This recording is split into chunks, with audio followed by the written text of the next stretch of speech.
తెలంగాణ సాహిత్యానికి సాహితీ సమరానికి నిలువెత్తు నిదర్శనం పద్మవిభూషణ్ కాళోజీ అని కొనియాడారు మంత్రి జూపల్లి కృష్ణారావు. కాళోజీ నారాయణరావు తెలంగాణ యాసకు భాషకు జీవం పోసి ప్రజా ఉద్యమాలకు ఊపిరిలూదిన మహానీయుడన్నారు. రవీంద్ర భారతిలో కాళోజీ 110వ జయంతి వేడుకలు ఘనంగా జరిగాయి. తెలంగాణ సాహిత్య అకాడమీ ఆధ్వర్యంలో ప్రజాకవి కాళోజీ మానవతా విలువలు అనే అంశంపై నిర్వహించిన కవి సమ్మేళన కార్యక్రమాన్ని జ్యోతి ప్రజ్వలన చేసి ప్రారంభించారు మంత్రి. ఆ తర్వాత కాళోజీ చిత్రపటానికి పుష్పాంజలి ఘటించి నివాళులర్పించారు. తెలంగాణ సమాజానికి కాళోజీ చేసిన సేవలు ఎంతో గొప్పవని కొనియాడారు మంత్రి జూపల్లి కృష్ణారావు. మహాకవి కావడానికి పాండిత్యం తెలిసి ఉండాలి అనేది అందరూ అనుకునేటువంటిది.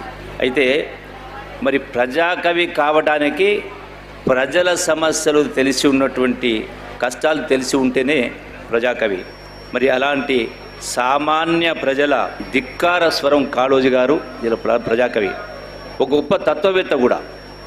ఎందుకంటే నిర్భయంగా నా గొడవ అనే పుస్తకాన్ని రచించి ముద్రించడం జరిగింది. నా గొడవ అనే పుస్తకాన్ని చదివితే అది కాళోజీ గొడవ కాదు, యావత్ సమాజంలో ఉన్నటువంటి ప్రతి ఒక్కరి నా గొడవగానే స్ఫురించేటువంటి ఒక గొప్ప అంటే హృదయాంతరం చూసినటువంటిది. అది అనితర సాధ్యం.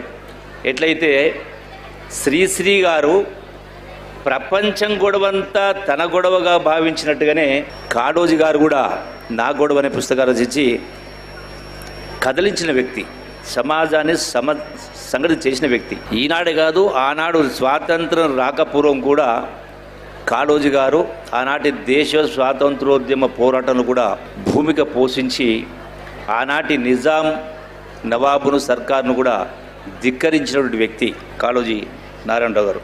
మరి అన్యాయాన్ని ఎదిరిస్తే నా గొడవకు సంతృప్తి, అన్యాయం అంతరిస్తే నా గొడవకు ముక్తి ప్రాప్తి, అన్యాయాన్ని ఎదిరించిన వాడు నాకు ఆరాధ్యుడు అంటూ ఎడదెగకుండా సాగుతున్న అన్యాయాన్ని చూసి ప్రశ్నించిండు. మరి ఒకసారి ఈనాడు ఉన్నటువంటి సామాజిక పరిస్థితుల్లో ఒకసారి పోల్చుకుంటే మనం చూస్తూ ఉన్నాం.